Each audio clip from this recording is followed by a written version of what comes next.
Shalom, salam sejahtera. Selamat berjumpa kembali dengan kami, rubrik kabar buku dari tangan terbuka media, bangun jiwa via media.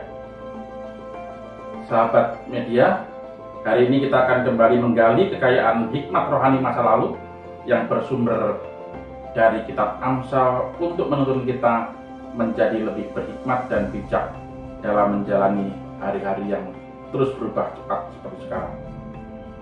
Kita akan mengulas bersama buku Jujur Melangkah, tulisan dari Pendeta Yoel Indrasmoro.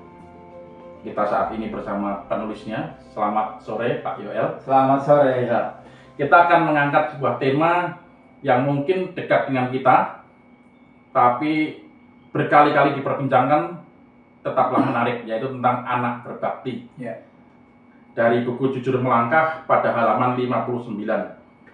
Diambil dari Amsal 10 ayat 1. Saya coba bacakan satu ayat ini. Demikian bunyi firman Tuhan.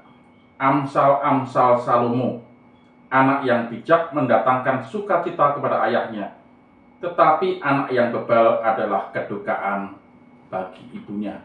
Ini kutipan yang menarik ya. Amsal ini tampaknya tiap ayat punya temanya masing-masing ya Pak Yoel. Iya, karena memang kumpulan peribahasa ya. Kumpulan peribahasa, kumpulan nasihat ya. Iya, Ya. benar. Ya, Pak Yoel, menurut Bapak kira-kira apa maksud dari Amsal ini? Tidak disebutkan di sini anak yang sukses atau juara kelas yang mendatangkan sukacita, tetapi anak yang bijak. Tampaknya penulis Amsal cenderung menganggap lebih berharga anak yang bijaksana daripada anak yang sukses atau kaya. Iya, saya rasa memang itu ya. Ya. Tentu orang tua senang jika anaknya sukses. Ya. Tetapi apalah artinya kalau kesuksesan itu ternyata dia sendiri tidak bijak. Ya, ya. Atau dia kaya raya tapi sikap hidupnya tidak baik. Ya, ya. Dan sebetulnya itu yang kalau anak yang bijak itu mendatangkan sukacita bagi bapaknya, ayahnya, Ya. atau mendatangkan kebanggaan. Ya. Dan di sini kelihatannya peribahasa tidak menekankan bahwa yang membanggakan orang tua itu bukan bukan prestasi Ya. duniawi ya, itu Ya. penting, Ya. tetapi itu bukan yang terutama gitu ya. Ya. Tapi yang paling penting dan terutama adalah karakter ya. Karakter. Jadi di sini ada bijak, Ya. ada bebal gitu ya.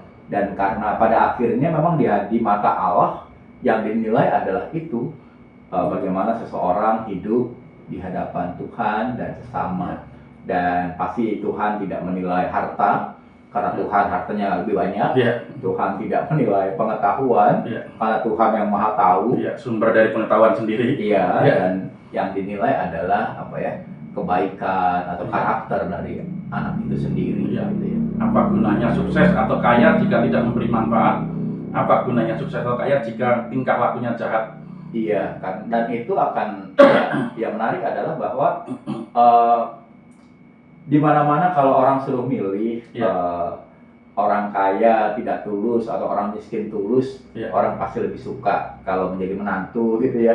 Lebih suka orang yang tulus, jujur, karena itulah yang membedakan sebetulnya manusia satu dengan yang lainnya ya. Walaupun tentu kita tidak bisa menafikan bahwa kita butuh harta, kita butuh pengetahuan, kita butuh kekayaan gitu ya. Ya. Ini yang menarik pada bagian kedua Pak Yoel juga.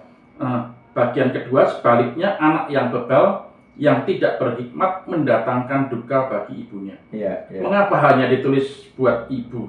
Ya. Apa karena urusan didik mendidik pada zaman itu dan juga sampai hari ini tanggung jawab ibu semata dan tugas ayah hanya mencari uang ya?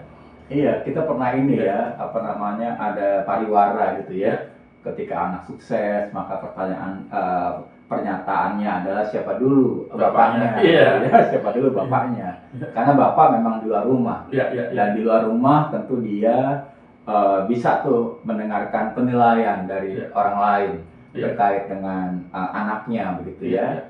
Sedangkan ibu yang cenderung di rumah pada masa itu ya, ibu cenderung di rumah seringkali tidak terlalu tahu tuh banyak tentang penilaian orang lain gitu ya. Tetapi ibu pasti tahu bahwa anak ini secara karakter baik atau tidak. Dan ketika anak itu bebal itu artinya tahu apa yang baik tapi tidak dilakukan, tahu apa yang jahat tapi terus dilakukan, maka itulah yang menyusahkan hati ibu. Gitu. Mungkin karena sang ibu itu kan yang mengandung 9 bulan, 9 bulan setengah, membawa jabang bayi itu dalam perutnya gitu ya. Membawa harapan dan impian. Iya, dan yang menarik kan kalau kisah-kisah kisah-kisah orang tua anak berkait dengan karakter itu ada maling kundang gitu kan, dan tidak disebutkan bapaknya di mana begitu kan, tapi maling kundang itu ya yang menyakiti hati ibunya gitu ya. Mungkin itu kali. Ya menarik juga nih ya. Berkaitan dengan Amsal, satu ayat tapi mengandung dua petuah bijak yang menarik. Nah, Pak Yoel, ada kisah yang menarik dalam Alkitab juga terkait dengan anak yang berbakti ini, yaitu kisah anak yang hilang. Nah, kalau kita membaca dan merenungkan kisah anak yang hilang, menurut Pak Pendeta sendiri, apa sebenarnya kesalahan terbesar atau dosa si bungsu tersebut? Apakah karena menghabiskan harta orang tua atau karena dia bukan anak yang berbakti atau bagaimana sebenarnya menurut Pak Yoel? Ya ini menarik ya. Tapi yang saya lihat adalah dari anak yang hilang, si bungsu itu dia tidak bijak. Pertama dia tidak bijak. Dia mau keluar dari rumah, padahal segala sesuatu ada di rumahnya. Dia ingin bebas dari keluarganya, dia bebas dari orang tuanya. Dan akhirnya yang dilakukannya adalah meminta harta dan menghamburkannya dengan, kalau istilahnya perawinya Tuhan Yesus ya, dengan para pelacur, dan tentu habis dalam sekejap. Tapi yang menarik adalah ketika dia menyadari keberadaannya dan akhirnya pulang, itulah kebijakan itu. Gitu, artinya hikmat bisa ditemukan dari kegagalan juga ya. Dia merasa di sini dia mau makan makanan babi aja nggak ada yang ngasih gitu ya. Sedangkan di rumahnya hamba-hamba ayahnya bebas makan. Nah, yang menarik adalah si sulung. Meskipun si sulung kelihatannya baik, berbakti, namun pada akhirnya kita melihat si sulung itu dia melakukan itu karena karena semu baktinya dia bakti yang semu, dan dia tidak rela sebetulnya butuh pengakuan dan dia tidak rela si bungsu itu diterima kembali oleh ayahnya. Sehingga sebetulnya si sulung ini pada titik itu dia tidak bijak. Tapi jangan lupa bahwa kisah ini kisah terbuka. Masih ada kesempatan. Jadi kan ceritanya ayah itu keluar menasihati bahwa ini adikmu dan segala macam, mari kita bersukacita. Dan Tuhan Yesus tidak menutup dengan kisah apakah si sulung akhirnya masuk rumah karena ada pesta di sana atau tetap di luar. Dan saya harap si sulung ikut masuk. Dan butuh waktu sebetulnya untuk dia menjadi bijak juga ya. Ini menarik sekali ya Pak Pendeta, bahwa dalam sebuah proses menjadi orang-orang yang berhikmat, menjadi anak-anak yang berbakti, ada dinamika dan ada dinamika yang dilalui. Ada peribahasa di Indonesia yang mengatakan air cucuran atap jatuhnya ke pelimbahan juga. Nah, artinya di situ adalah sifat karakter tabiat dari anak-anak biasanya meniru dari teladan atau karakter tabiat orang tuanya. Nah, di sini berarti kan artinya dalam kasus anak berbakti atau tidak, ada tanggung jawab dan peran orang tua untuk memampukan anaknya menjadi berbakti. Betul. Seperti dalam kisah anak hilang tadi. Betul. Tentu ada tanggung jawab, ada wilayah orang tua. Tapi yang tidak boleh kita nafikan adalah adanya dosa. Misalnya tentu si ayah tidak ingin si bungsu keluar rumah. Tidak ingin si bungsu mengambil bagian yang menjadi miliknya, haknya, padahal belum waktunya. Tetapi si ayah tampaknya memberi kesempatan itu karena dia juga ingin melihat bahwa jangan sampai anak si bungsu ini jadi kayak si sulung. Jadi terpaksa di rumah, kan? Dan akhirnya diberi itu ya. Pura-pura tulus. Pura-pura tulus, terpaksa di rumah, pura-pura tulus. Dan si bungsu lebih mampu berekspresi sebetulnya, merasa ingin bebas gitu ya. Nah, di sini kembali lagi nggak ada orang tua yang ingin anaknya keluar dari rumah, dan nggak ada orang tua yang ingin anaknya di dalam rumah tapi tidak tulus gitu kan. Biarlah mereka semua dengan ketulusannya hadir di rumah, itu yang disukai orang tua sebetulnya. Dua-duanya tidak benar gitu ya, tapi ya proses akhirnya kedua-duanya benar. Dan juga menarik kan, kembali kisahnya terbuka, pintu itu belum tertutup gitu kan, bahkan pintu pesta itu masih dibuka tuh, masih terbuka. Pertanyaannya adalah apakah si sulung mau masuk. Tapi yang menarik adalah ayahnya keluar, ayahnya meninggalkan pesta itu karena di mata ayah si sulung juga berharga, sama berharganya dengan si bungsu. Artinya sebenarnya termasuk dalam hal anak-anak yang ada di dalam rumah dan maupun di luar rumah, ini adalah kita juga ya Mas Yoel yang seringkali merasa mungkin sudah baik, sudah benar, tidak ingin belajar lagi, tidak ingin mengasah diri lagi. Nah, Pak Pendeta Yoel sebagai penutup ini ada peribahasa yang menarik, kasih anak sepanjang galah, kasih ibu sepanjang jalan. Nah, tadi seperti disampaikan oleh Pak Pendeta, orang tua tidak pernah ingin menyusahkan anaknya. Orang tua ingin anaknya semua menjadi anak yang mandiri, dewasa dan berbakti.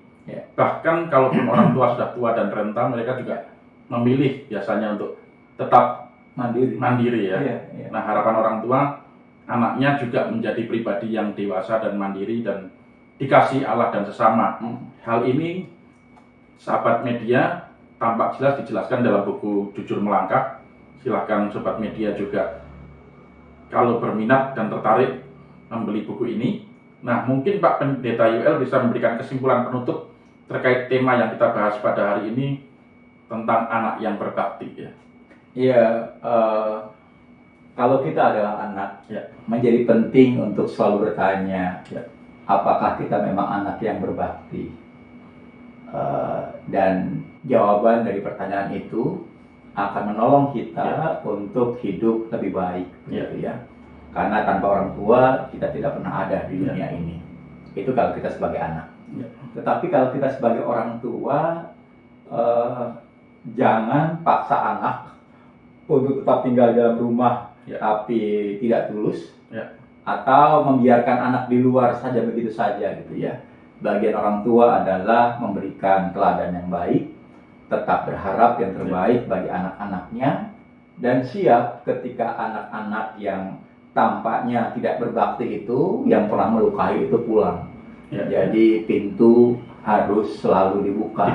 Jangan. Dan memang tidak mudah ya, karena tentu ketika anak itu keluar rumah, yang paling sakit adalah hati orang tua. Ada rasa kosong, ada rasa.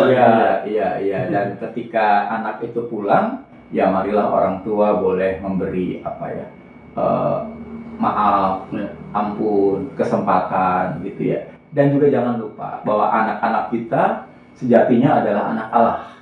Allah pasti akan turun tangan tuh berkait dengan anak-anak kita, sehingga juga jangan terlalu bagaimana, ya kita serahkan juga anak kita ke tangan Allah dan minta Allah turun tangan berkait dengan pendidikan, kemandirian anak-anak kita.